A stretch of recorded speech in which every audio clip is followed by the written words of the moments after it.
Jurassic World Rebirth, the first of the summer blockbuster movies, is here. Or, as this movie should probably be called, Jurassic World Retarded.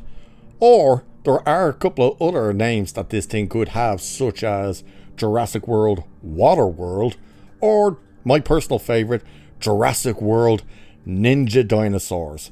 Now this one will be the non-spoiler review, and I will do another one that will be the spoiler review. I won't put them together this time. So, what is the story with this movie? Well, it's the one we've known and seen before. It's, evil corporation wants to do things to get things so they can make money. This time, it's the guy called Martin who wants the DNA from 3 species of dinosaur to preserve life, basically. It's this formula they found somehow. They don't explain how they found this and how they know it needs to come from these particular species of dinosaur, but it can cure, apparently, illnesses and stuff like that. And then, of course, there's the moral conscience of, actually, should we let him have it because it means it'll only be available to the uber rich and not the world, and blah blah blah. Zora, who's played by Scarlett Johansson, is basically a mercenary who's worked alongside Duncan, who's Mahershala Ali, and a couple of other people who are asked to transport them into this region to get the DNA. Now, with the dinosaurs, it doesn't give you the exact date, but it starts off by saying 35 years ago. I'm pretty sure it was 35 years ago. And it shows us the park, well, not the park, the labs making the crazy dinosaurs and stuff like that. That's at the beginning. That's set 35 years ago. Then we go to present day, where another thing happens. And then we skip ahead again, I think, to like a couple of weeks or something. I can't quite remember the dates that it gave. Here's the thing, right? So it explains as well that all the dinosaurs have basically start dying off. That they can't climatize to the Earth's atmosphere. The diseases are running around. And the only place that they seem to be able to survive is in areas close to the equator. So the original idea was being said that it was this thing of all the dinosaurs have to flee to the island. That's not the case. It's just whatever dinosaurs are down in kind of the equator area, they can survive, where outside of that they're dying. And we even see like a brachiosaurus or something dying in New York City, of all places.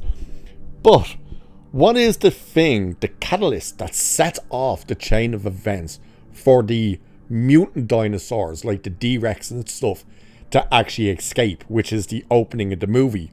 What is it? What is it that actually sets off those alarms and has that poor schmo stuck behind the door? A Snickers bar wrapper.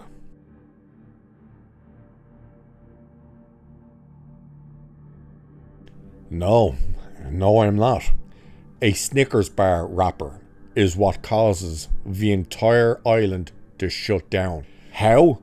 Well, the guy who we see in the trailer that's begging for the door to be opened, that clearly is going to get eaten by the D-Rex. Yeah, that moron's walking into the restricted area with his visor up on his helmet and a Snickers bar in his mouth.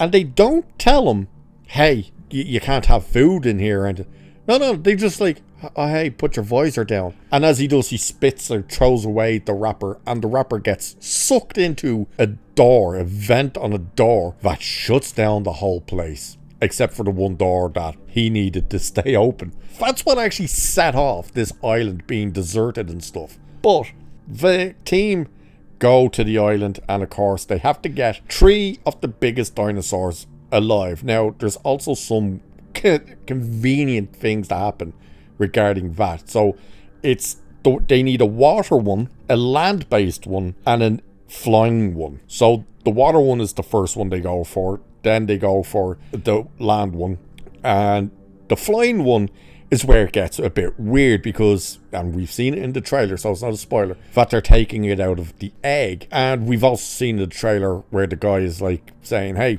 are you sure we need it from the egg? And the other guy, who's Henry, says like, hey, we could try and get it from the adult, but it's basically a 600-ton flying carnivore the size of an F-16. And it's like, but you specifically said at the start of the movie that you need the DNA from a live species and the biggest of the species. How all of a sudden was it fine to get it from an egg? If that's the case, why aren't you just searching for the eggs? But of course, things happen and they end up trapped on the island. Zora has a backup plan, which is, oh yeah, I told this marine service or something before we left that we're going, and that in 2 days time to come out and find us. You've got a 2-minute flyover. If you don't see us, you leave. So that's the backup plan. The family that end up in this are the most pointless people to be in this movie. There's no reason for this family to be there. So what's the story with the family? Well, the father's oldest daughter, Teresa, is going to college. So he wanted one last journey to sail from, was it like Cuba or somewhere, to, where was it? St. Paulo or something. I can't remember. And they said they've done it before. But it's this small little sailboat. So there's the father, there is obviously the two daughters. There's the oldest, Teresa, and the youngest, Isabella, and Teresa's boyfriend, Xavier, who is a character that just is like written like he's from TikTok. He's just the most window-licking moron you've ever seen in your life. They end up getting attacked by one of the big sea ones, and they end up getting rescued, but then still end up crashing on the island with the rest of them. Again, there's absolutely no need to have the family in this, except they wanted, well, we need something to happen over here, but we can't take the team away from the things that we want to happen over here. That's the only reason I can think of the family being in here. Now, one of the big scenes that everyone talks about, of course, is it great, is the T-Rex raft scene. It's okay. It's fine. It's nothing spectacular. Bit stupid as well, to be honest, because, again, not a spoiler, because we see it in the trailer. You've actually seen that entire chase in the trailer. Everything is in the trailer that happens in that chase.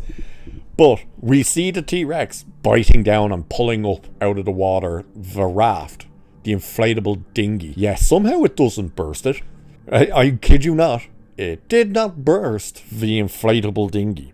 A T-Rex. I was just like, okay, that's weird. And this is the other thing that, again, it's not a spoiler, but you need to be told this. There's only 2 scenes. One of them is a blink and you'll miss it, and one is about 20 seconds long, 25 seconds long. Those 2 scenes are the only moments in this movie of dinosaurs that are not in the trailer. That's right. There's only 2 moments with dinosaurs that you have not seen in the trailers. And I'm not joking about it. There's not other moments where there's scenes where, oh, this thing happens or that. No. Every single scene and moment with the dinosaurs that you see in the trailer are all that are in this movie, except these very 2 brief other moments. One is like that's meant to be happening kind of moment, and one is just, again, a blink and you miss it. It's a drive-by moment. And it's like, wow, I couldn't actually believe it by the end of the movie. I was like, wait a minute, we literally seen every single scene with these dinosaurs except those 2 moments over there. That is insane. As well as the music. The actual Jurassic Park theme itself is only played 3 times in the movie. Once very briefly at somewhere near the beginning, within the first 20 minutes. The second part is the longer part. It's when you see in the trailer, when they see these long-necked dinosaurs in the long grass, it plays there and almost plays fully, and then at the very end, very briefly again. That's it. I was blown away by the fact that, wow, the actual recognizable Jurassic World or Park music is barely in this movie. It's weird. The characters themselves, Zora, she's weird. She's hard to like at times. Then there's moments where she is likable. You know, she does do the right thing, but she's still kind of more Yeah, I don't know. She's a bit hard to take. Her character doesn't change much in terms of like the way she speaks and her attitude and her mannerism stuff. That doesn't really change, even when you see crazy shit happening. Duncan, who is Mahershala Ali, he's probably the best character in it. And he does have a good character arc. And he does make sensible decisions. Sensible decisions actually should be another thing we speak about, because they're going to this island where even the Navy won't go because they're like, yeah, screw that. Oh, by the way, it's not an island that's a part of the Jurassic Park Islands. It was this research closer to a French area, it says. But they decide to go there and don't bring a single gun. Yeah, weird that, isn't it? Not a single gun. They bring this dart thing that's meant to like knock them out instantly, providing it can penetrate their skin.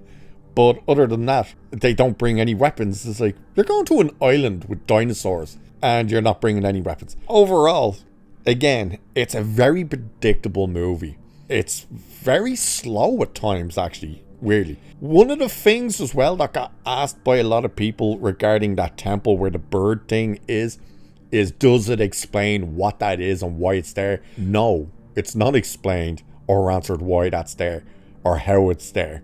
Zora does bring up the question. She's like, what is this thing? How long has it been here? Who built this and why? And no one answers her. It's like, oh, okay, so we're just skipping over why there is this giant temple thing in the side of a mountain. Okay. Other things happen that are just like weird and dumb. Things happen for dumb reasons. People die basically for dumb reasons. But by the way, only 5 people get eaten in this.